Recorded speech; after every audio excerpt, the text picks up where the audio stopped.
Bonjour à tous les amis, aujourd'hui on se retrouve pour une toute nouvelle vidéo sur ma chaîne YouTube. Une nouvelle vidéo, on va tout simplement revenir sur ce magnifique sacre, cette magnifique victoire de l'USMA. L'USMA vient tout juste de s'imposer 1-0 face à l'Ahli dans le cadre évidemment de cette super coupe d'Afrique. Je vous rappelle évidemment le principe de cette compétition, c'est comme en Europe, pour ceux qui savent, la super coupe africaine c'est tout simplement le vainqueur de la Ligue des Champions face au vainqueur de la Coupe de la Confédération. L'USMA avait tout simplement remporté la saison dernière, on le voit avec cette petite étoile, la Coupe de la Confédération face aux Tanzaniens en The Young Africans.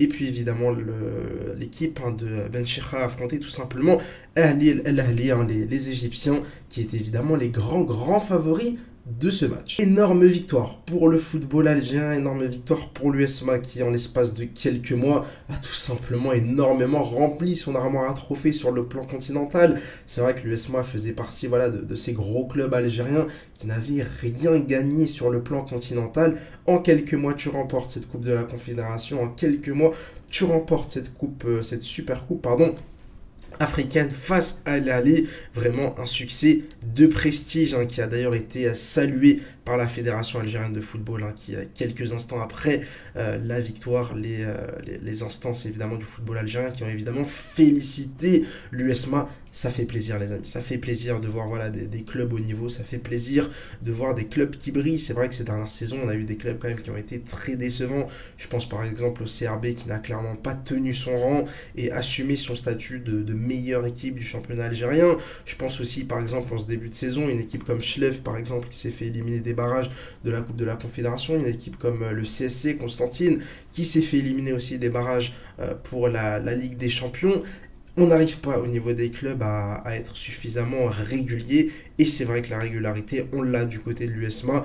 On espère évidemment que les USMistes réussiront à se qualifier pour la Coupe de la Confédération.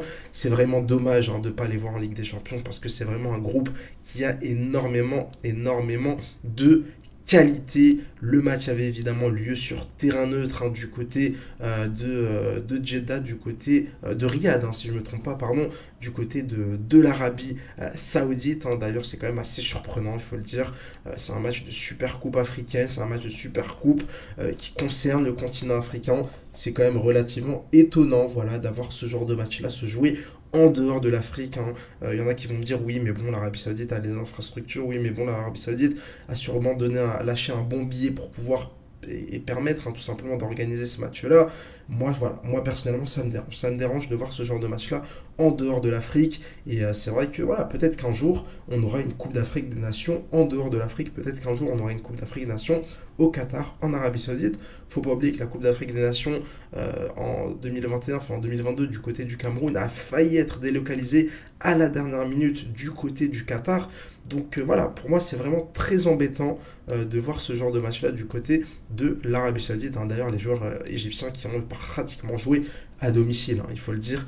Énorme diaspora saoudienne du côté de l'Arabie Saoudite avec beaucoup de supporters. Les amis, je m'éparpille un peu, on va évidemment revenir sur cette belle victoire. On va tout simplement aujourd'hui faire un petit focus sur 4 hommes. Ben Chirha, le coach évidemment, qui remporte tout simplement sa deuxième super coupe africaine après avoir remporté déjà l'édition 2022 avec Berkane, le club marocain.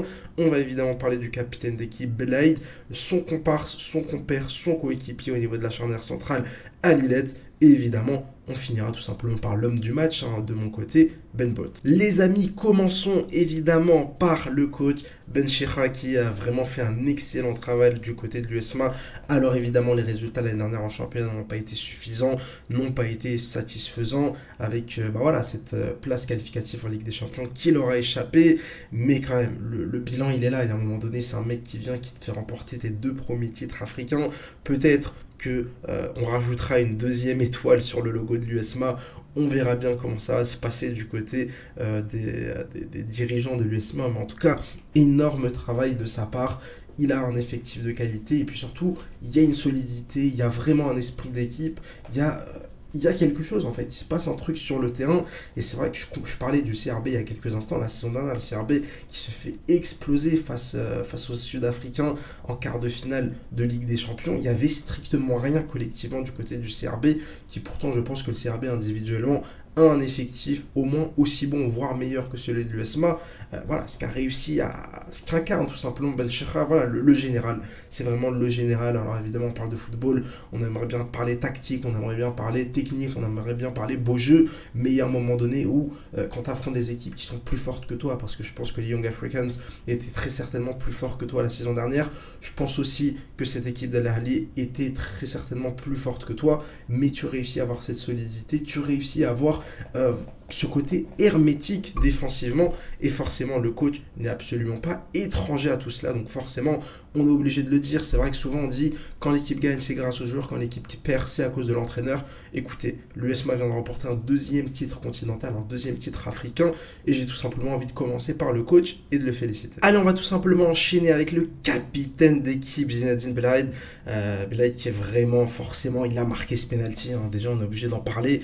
Lui qui avait loupé un penalty la saison dernière en finale face aux Young Africans, faut y aller, hein, psychologiquement. J'imagine que au moment où il prend sa course d'élan, au moment où il pose d'abord son ballon sur le point de penalty, il y a forcément un peu pensé à ce penalty loupé. Il n'a pas pris de risque, hein. Plat du pied, sécurité, contre-pied parfait face à un gardien pourtant extrêmement expérimenté, hein, El Shenaoui, le gardien égyptien.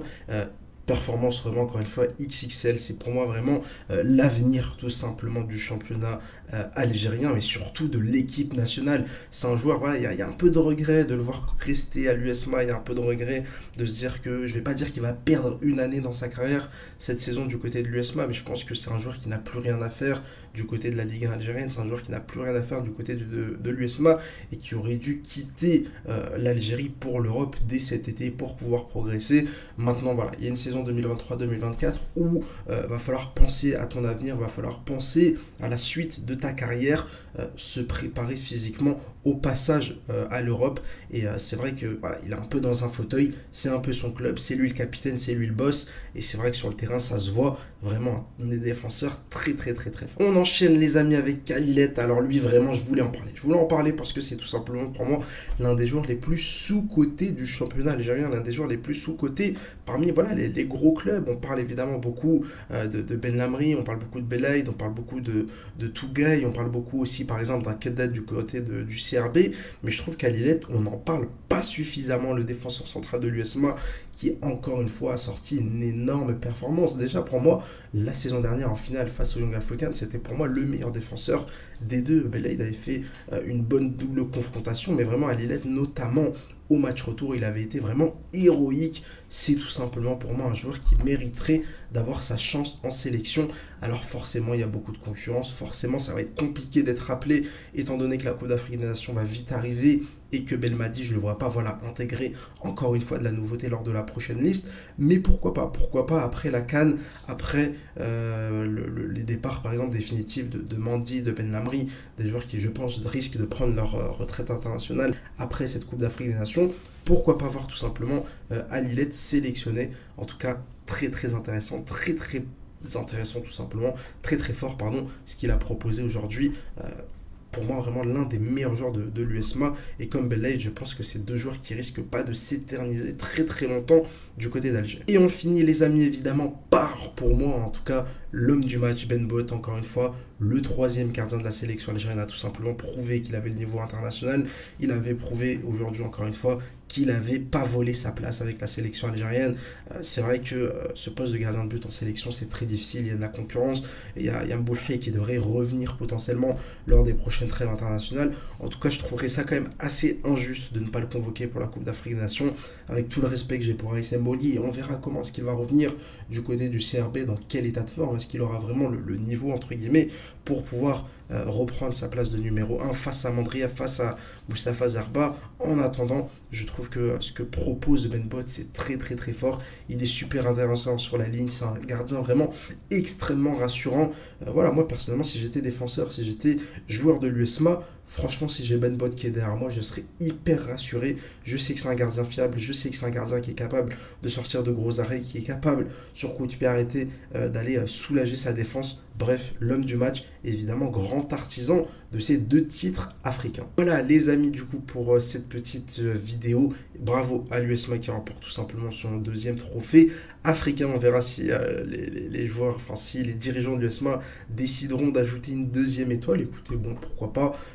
Personnellement, je considère encore que l'étoile doit être réservée évidemment à la Ligue des Champions. Maintenant, c'est évidemment dans leur droit, il n'y a pas de règle précise là-dessus. Ils font un peu ce qu'ils veulent. Bravo à l'USMA, on espère évidemment qu'il aura d'autres succès cette saison. Pourquoi pas conserver leur titre en Coupe de la Confédération. Va falloir quand même se qualifier avec un barrage compliqué qui risque de venir dans les prochaines semaines. On espère aussi que le CRB va tenir son rang, aller nous chercher au moins une demi-finale en Ligue des Champions, potentiellement pourquoi pas une finale. Ce serait quand même assez formidable cette saison de réussir le doublé en Ligue des Champions et en Coupe de la Confédération. En attendant évidemment l'MCA qui se qualifiera probablement pour un championnat, pour une coupe continentale la saison d'après. Les amis, n'hésitez pas à me dire ce que vous avez pensé de ce match-là de l'USMA. N'hésitez pas évidemment à mettre un petit like et à vous abonner pour ne pas louper les prochaines vidéos. N'hésitez pas à me suivre sur Twitter pour tranquillement parler football. Allez, ciao ciao les amis.